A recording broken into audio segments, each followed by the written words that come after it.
பெருமாளோட தீவிர பக்தரா நீங்க, அப்ப கண்டிப்பா இந்த வீடியோ உங்களுக்கு தான். சேலத்து வணக்கமுங்க. சொர்க்கவாசல் உருவான கதை சில பேருக்கு தெரிஞ்சிருக்கும், பல பேருக்கு தெரியாம இருக்கும். எனக்கு தெரிஞ்ச கதைய நான் சொல்றேன், நீங்களும் தெரிஞ்சுக்கோங்க. அதே மாதிரி வைகுண்ட ஏகாதசி சொர்க்கவாசல் திறப்பு அன்னைக்கு பெருமாளை கும்பிடுறதுனால என்ன பலன்னு கண்டிப்பா தெரிஞ்சுக்கோங்க. இப்ப வாங்க கதைய தெரிஞ்சுக்கலாம். விஷ்ணு பகவான் ஆழ்ந்த உறக்கத்துல இருக்கும்போது அவரோட 2 காதுல இருந்து மது, கைடபர் அப்படிங்கிற 2 அசுரங்க உருவாகுறாங்க. இந்த 2 பேரும் விஷ்ணு பகவான் ஆழ்ந்த உறக்கத்துல தான் இருக்காருங்கிறத தெரிஞ்சுக்கிட்டு தேவர்கள் எல்லாத்தையும் ரொம்ப கொடுமைப்படுத்துறாங்க.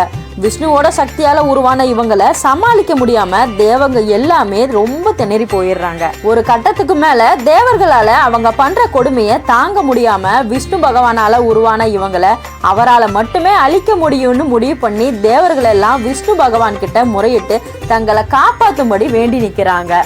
விஷ்ணு பகவானும் தேவர்களோட வேண்டுகோளுக்கு இணங்க மது, கைடபருடன் சேர்ந்து 1 மாச காலமா போரிட்ட பிறகு அசுரங்க 2 பேரும் தன்னோட தோல்வியை ஒத்துக்கிட்டு பெருமாள் கிட்ட சரணடைகிறாங்க.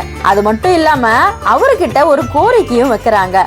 விஷ்ணு பகவானே, உங்களோட சக்தியில நாங்க உருவானதால எங்களுக்கு நீங்க தான் கருணை காட்டணும். அசுரர்களா இருந்தாலும் தன் தவற உணர்ந்து மன்னிப்பு கேட்டதால பெருமாள் அவர்களுக்கு மார்கழி மாசம் வளர்ப்பிற ஏகாதசி அன்னைக்கு வைகுண்டத்தோட வடக்கு வாசலை திறந்து வைக்கிறாரு. அதன் வழியா அவங்கள உள்ள வர அனுமதிக்கிறாரு. அங்க ஆதிசேஷன் மேல அருள் புரியும் அனந்தரோட திவ்ய மங்கள வடிவத்தை பார்த்து தரிசனம் பண்ணி 2 பேரும் ஆனந்தம் அடைகிறாங்க. அவங்க அசுரர்களாவே இருந்தாலும் விஷ்ணுவோட சக்தியில பிறந்ததுனால அவரோட குணம் கொஞ்சம் அது இருக்கும் இல்லையா? அந்த நல்ல குணத்தோட காரணத்தாலேயோ என்னவோ இவங்க மக்களுக்காக அவர்கிட்ட ஒரு வரம் கேட்கிறாங்க.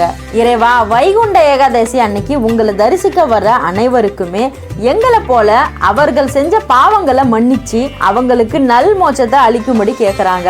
அவரும் இந்த வரத்தை ஏத்துக்கிறாரு.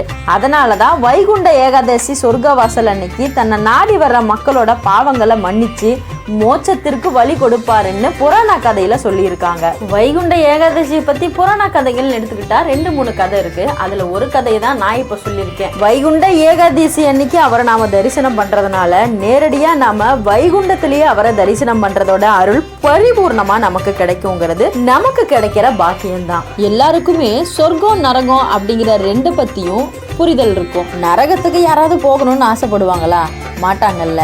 சொர்க்கத்துக்கு போறதுக்கு என்ன வழின்னு தெரிஞ்சுக்கிட்டா அது நமக்கு ரொம்ப ஈஸியா இருக்கும்ல.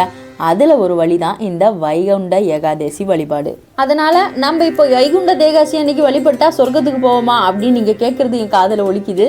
அப்படி கிடையாதுங்க. நம்மளோட பாவ புண்ணியங்கள் கணக்கை பார்த்து நம்ம சொர்க்கத்துக்கு போறதும் நரகத்துக்கு போகிறதும் சிவனுடைய வேலையாக இருந்தாலும் பெருமாளுக்கும் அதுல பங்களிப்பு இருக்குன்னு சொல்ல வரேன். நம்மளோட கர்மா பலன் தான் நமக்கு சொர்க்கமா நரகமாங்கிறது தீர்மானிக்குது.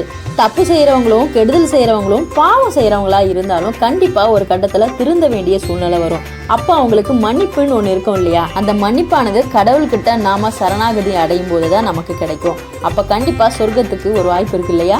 அதனால நமக்கு தெரிஞ்சு தெரியாம செய்யற பாவங்கள் எல்லாம் நமக்கே தெரியாம செய்யறோம். நமக்கு கண்ணுக்கு தெரிஞ்ச புண்ணியங்கிறது இல்லாதவங்களுக்கு கொடுத்து உதவுறதும் ஏழைகளுக்கு அன்னதானம் கொடுக்கறதும். நம்மளோட குழந்தைங்களுக்கு நம்ம பணத்தை சேர்த்து வைக்கிறோமோ இல்லையோ, கண்டிப்பா புண்ணியத்தை சேர்த்து வைங்க. வயசானவங்களுக்கும் இல்லாதவங்களுக்கும் சிறு சிறு உதவிகள் செய்தா கூட அது நம்மளோட வாழ்க்கையில புண்ணியத்தை தான் சேர்க்கும். உதவி செய்யணுமா, அடடா நம்ம கிட்ட அந்த அளவுக்கு பண வசதி இல்லையே அப்படின்லாம் யோசிக்காதீங்க. நம்ம சக்திக்கு தகுந்த மாதிரி மற்றவங்களுக்கு உதவி செய்யறதே ஒரு பெரிய புண்ணியம் தான். உங்களோட குழந்தைகளுக்கும் இதை சொல்லி கொடுத்து பழக்குங்க, நல்லதே நடக்கும். சரி, இப்போ வைகுண்ட ஏகாதசி வழிபாடும் பெருமாள் வழிபாடும் பார்ப்போம். சொர்க்கவாசல் திறக்கும் போது ஓம் நமோ நாராயணா அப்படின்னு நீங்க சொல்லும் போது அந்த நாராயணனோட பரிபூரண அருளும் உங்களுக்கு கிடைக்கும். வைகுண்ட ஏகாதசி அன்னைக்கு மட்டும்தான் இதை சொல்லணும்னு கிடையாது. நீங்க ஒவ்வொரு சனிக்கிழமையும் நாராயணனை வணங்கும் போது ஓம் நமோ நாராயணான்னு சொல்லிட்டு வாங்க.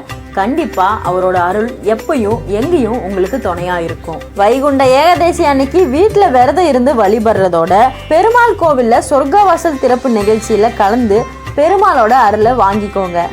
நான் சொன்ன இந்த கதை உங்களுக்கு பயனுள்ளதா இருந்துச்சுன்னு நீங்க நினைச்சீங்கன்னா கமெண்ட் பாக்ஸ்ல எனக்கு ரிப்ளை பண்ணுங்க.